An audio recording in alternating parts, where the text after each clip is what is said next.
오늘 사도행전 4장 1절로 12절까지의 말씀입니다.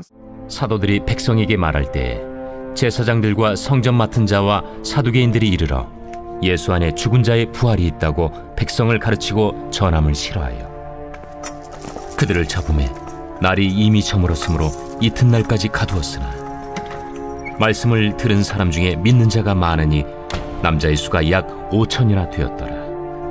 이튿날 관리들과 장로들과 서기관들이 예루살렘에 모였는데 대제사장 안나스와 가야바와 요한과 알렉산더와 및 대제사장의 문중이 다 참여하여 사도들을 가운데 세우고 묻되 너희가 무슨 권세와 누구의 이름으로 이 일을 행하였느냐?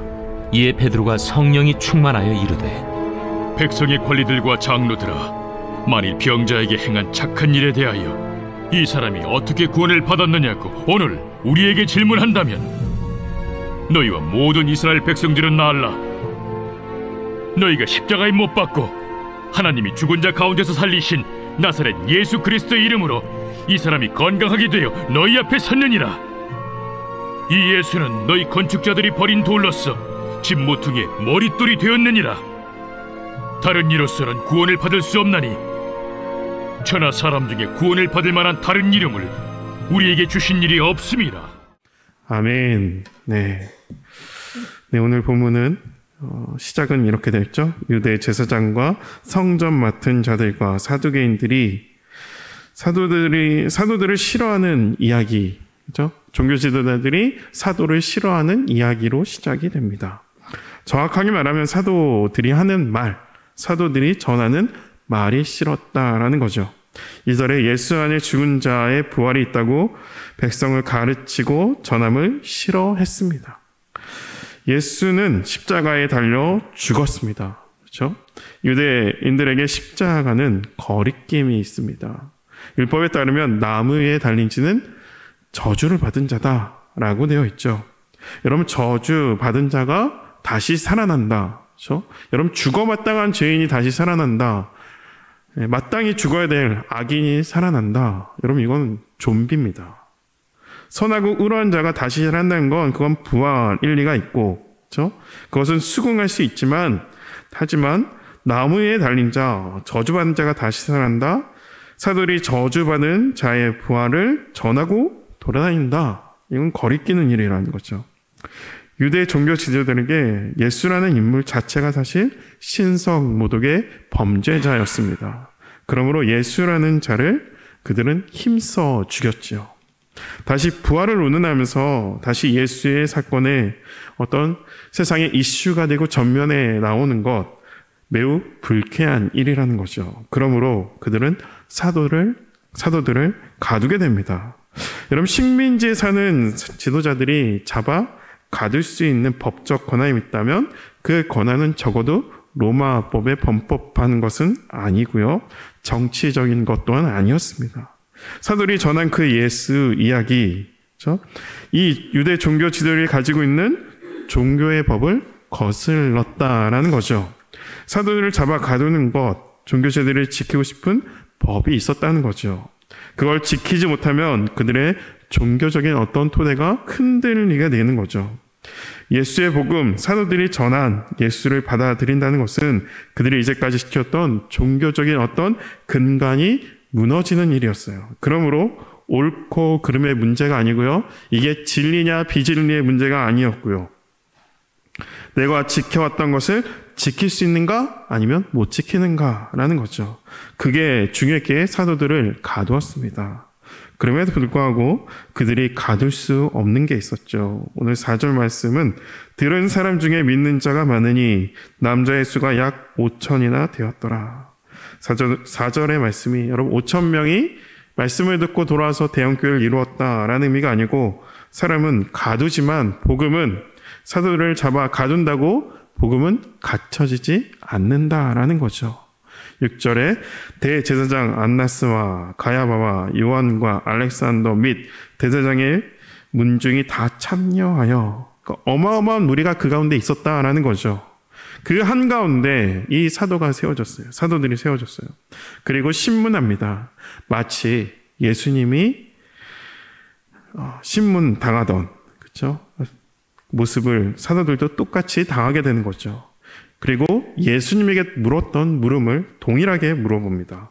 사도들 가운데 7절에 사도들 가운데 세우고 묻되 너희가 무슨 권세와 누구의 이름으로 이 일을 행하였느냐.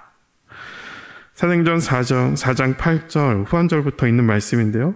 백성의 관리들과 장로들아, 9절이죠. 만일 병자에게 행한 착한 일, 병자에게 행한 착한 일은 어제 말씀인 거죠. 3장의 미문에 나면서 못 걷는 자를 고치신 그 일, 그렇죠? 그 일이 착한 일.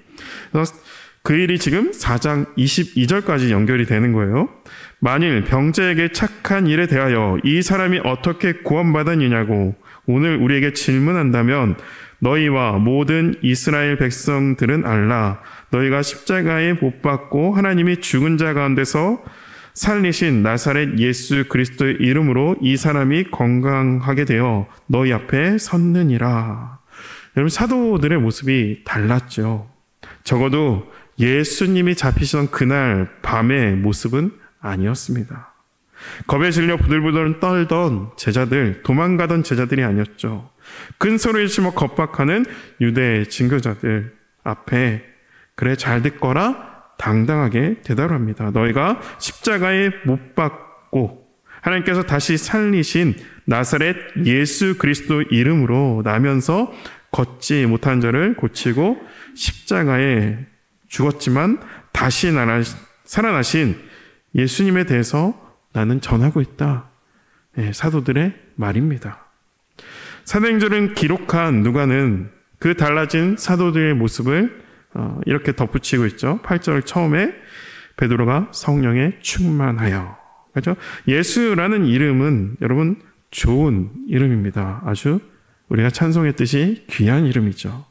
그런데 이 예수라는 좋은 이름 앞에 나사렛이라는 수식어는 조금 느낌이 달라지죠. 여러분, 갈릴리 나사렛은 여러분 선한 것이 나올 수 없는 동네입니다. 천한 동네예요. 그냥 시골 동네예요. 그런 동네 출신 나사렛을 굳이 드러낼 필요는 없습니다. 하지만 사도들은 그 천한 수식어를 포기하지 않고 똑똑하게 입에 담아 말하죠. 나사렛으로. 그렇게 예수라고 말합니다. 사도들은 예수의 이름을 나사렛이라는 수식어만 단 게 아니죠. 그 초라한 수식어 뒤에 고백과 선포가 이어지는데 그게 바로 예수 그리스도입니다. 나사렛은 천한 수식어지만 여러분 그리스도는 영광스러운 고백이죠. 말할 수 없는 천한 소식과 말할 수 없는 영광스러운 고백을 잇는 이름이 바로 예수였다는 거죠. 12절에 다른 이로서는 구원받을 수 없다고 천하 사람 중에 구원받을 만한 다른 이름을 우리에게 주신 일이 없음이라 하고 그 나사렛 예수 천한 자리로 오셔서 천한 이들과 함께 천하디 천한 삶을 사신 분이 나사렛 예수입니다. 그게 성육신의 그리스도였습니다. 그 성육신의 자리에 예수께서 죽음을 말씀하셨고 생명을 말씀하셨습니다. 그게 그리스도의 길이고 사도들은 지금 그 길을 따르고 있습니다. 우리들은 그 사도들 터 위에 서 있는 세워진 교회입니다. 예수께서 가신 길, 이곳 사도들의 길이 되었다면 사도들의 터 위에 세워진 교회의 길 또한 다른 길은 없죠. 여러분, 자본주의 세상에 매몰되면 우리의 가치도 사실 왜곡이 됩니다. 그러니 십자가의 천함과 실패의 자리는 부끄러움이 되는 거죠. 나사렛의 천한 수식어를 감추려고 합니다. 저 예수의 이름에는 권능만 있어서 예수님 이름을 갖다 붙이면 다 성공하고, 그렇죠? 그 이름과 관계된 모든 일이 다 형통하고 잘 돼야 됩니다. 그런데 여러분 구약에서의 복은 맞습니다. 재물과 관련이 있어요. 형통하고 잘 되는 인물들 보면 부와 명예가 구약에는 있습니다. 아브라함이 그랬고요. 요셉도 그랬고 욥도 결국 어려운 삶을 살았지만 풍족한 삶으로 끝나고요. 다윗도 결국 왕이 됐어요. 하지만 신약에서의 그런 복은 여러분 1도 없습니다. 예수를 믿으면 자녀가 꼭 잘 돼야 될까요? 예수를 믿으면 내 사업이 꼭 번창해야 될까요? 여러분, 신약 성경에 그런 사람이 있으면 여러분 성경책을 저한테 들고 오십시오. 여러분, 예수님 자신도 그런 복을 받지 않으셨고요. 사도들이 그런 복을 바라며 살지 않았어요. 본문에 갇혀있는 사도들 모두가 다 순교를 당했죠. 나사렛 저 천한 수식과 그리스도 그 영광스러운 고백 사이에 예수의 이름이 자리하고 있다는 것은 우리가 기억해야 된다는 것이죠. 우리가 가진 예수의 이름은 천한 수식과 영광스러운 그 고백 가운데 있는 다리와 같은 역할이죠. 근데 대체 누가 그런 권세를 너희가 주었냐고, 대체 너희 같은 것들이 무슨 권세로 일을 행하냐고 호통치는 사람들은 그들에게는 적어도 나사렛 예수의 이름은 없었다는 거죠. 제가 청소년들과 가스펠 프로젝트라는 교재를 하고 있어요. 근데 제가 이 책을 사기 전에 장년층의 교재를 개인적으로 구매했어요. 그 책 똑같이 지금 청소년이 하고 있는 구약 1권에 104페이지에 이런 글이 있더라고요. 하나님과 관계가 주는 혜택 때문에 하나님께 접근하고 있지 않습니까? 하나님과 관계를 갖는 이유가 부적인 혜택, 부가적인 혜택, 죽으면 천국 가고 황금길을 걷고 완벽하게 건강하고 슬픔이 없는 삶 등 때문에 있어서는 안 될 것입니다. 우리는 이 모든 것을 합한 것보다 훨씬 더 나은 것을 가졌음을 기억해야 됩니다. 여러분, 아멘이신가요? 여러분, 우리가 무엇을 가지고 있을까요? 다시 남은 책 내용인데요. 하나님을 가진 사람들입니다. 예수님의 죽음과 부활의 복음에서 가장 중요한 것은 그것이 우리에게 주는 혜택이 아닙니다. 복음은 우리에게 하나님을 준다는 사실입니다. 하나님이 우리의 하나님이 되시고 우리는 그분의 백성이 되고 하나님과 영원히 함께합니다. 여러분, 다시 누구의 이름으로 권세로 지금 이러고 있느냐라는 질문에 베드로는 사도를 대표해서 니들이 죽인 예수, 하나님께서 다시 살리신 나사렛 예수 그리스도의 이름으로 내가 이루고 있는 거다 라면서 그 나사렛 예수를 11절에 이렇게 소개합니다. 이 예수는 너희 건축자들의 버린 돌로서 집 모퉁이의 머릿돌이 되었느니라. 여러분, 예수는 건축자들의 버린 돌이라 전해주었다라는 거죠. 여러분, 도대체 무슨 집을 짓겠다고 예수의 벽돌을 빼내고 삽니까?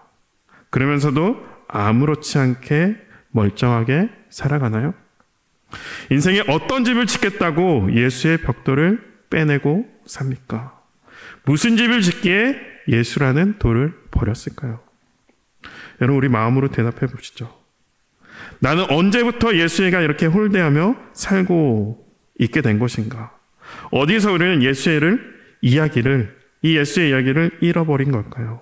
어떻게 해야 우리는 다시 인생집에 예수 이야기의 모퉁이 돌을 끼워 두고 살 수 있을까요? 그냥 저 구석에 어쩌다 생각나는 대로 꺼내드는 이야기가 아니라 내 삶을 움직이는 원동력으로서 내 삶을 끌고 가는 중심으로서 예수에게를 어떻게 다시 찾아올 수 있을까요? 여러분, 언제 어디서 어떻게 모퉁이 돌이 빠진 것일까?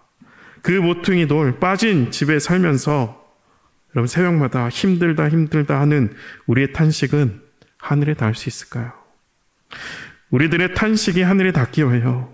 여기 이 베드로의 설교가 우리의 중심을 찌르는 말씀이 될 수 있기를 축복합니다. 여러분, 다른 것은 없습니다. 그 이름의 모퉁이 돌에서 다시 이 한날을 지어갈 수 있는 귀한 축복이 있기를 축복합니다. 기도하시겠습니다.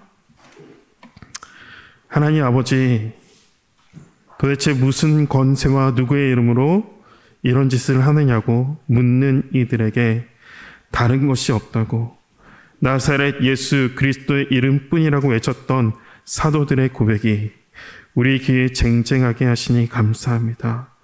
하나님, 쟁쟁한 사도들의 말씀이 오늘 우리 이 하루를 살아가는 우리들의 모퉁이 돌이 되게 하여 주시옵소서. 언제부터 어떻게 빼놓고 살았는지 모르겠지만 다시 찾아오는 오늘이 되게 하시고 그 우리의 인생 집에 예수의 돌멩이가 잘 박혀져 온전히 지어지는 우리의 하루 또 하루가 되게 하소서. 예수 그리스도의 이름으로 기도합니다. 아멘.